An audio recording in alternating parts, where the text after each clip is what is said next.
Événement émouvant hier à Saint-Caprès-de-la-Linde, la commune a rendu hommage aux 25 enfants du pays tombés pour la France. Reportage.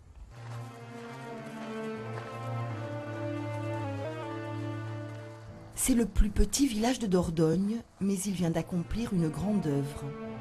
C'est ce carré de verdure où reposent 25 soldats tombés pour la France.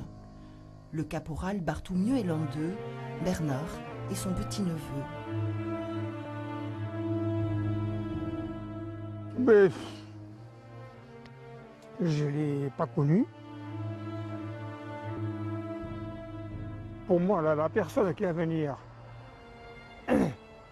dans ce carré militaire, ça ne va pas être seulement pour honorer son père ou son grand-père ou son oncle, mais en même temps, honorer tous les enfants qui sont morts de Saint-Caprès. À l'origine de cette initiative, la nécessité pour la commune de restructurer son cimetière. Nous nous sommes dit à un moment donné, dans cette restructuration, on ne peut pas faire autrement que de leur rendre hommage, de permettre aux familles d'avoir un endroit pour se recueillir. Et donc, c'est là qu'a émergé l'idée d'un carré militaire.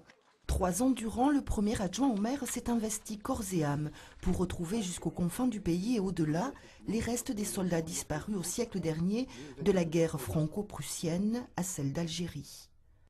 C'est un travail de très longue haleine parce qu'on est parti sur les registres état civil, ce qui nous a donné pas mal de noms, mais après on a voulu aller au-delà et par conséquent repartir vers le nord, vers la Belgique, vers l'Alsace-Lorraine, vers la Somme, pour prendre contact avec les mairies et récupérer à l'endroit même où ils étaient tombés un petit peu de terre qu'on a ramené à Saint-Caprès. Se souvenir du sacrifice de ces hommes, c'est honorer leur histoire écrite de leur sang. Un travail de mémoire, un travail de fidélité à ces garçons qui n'ont rien demandé, qui ont obéi à l'appel de la République, de la France, des trois couleurs, et qui sont laissés faire tuer sans rien demander.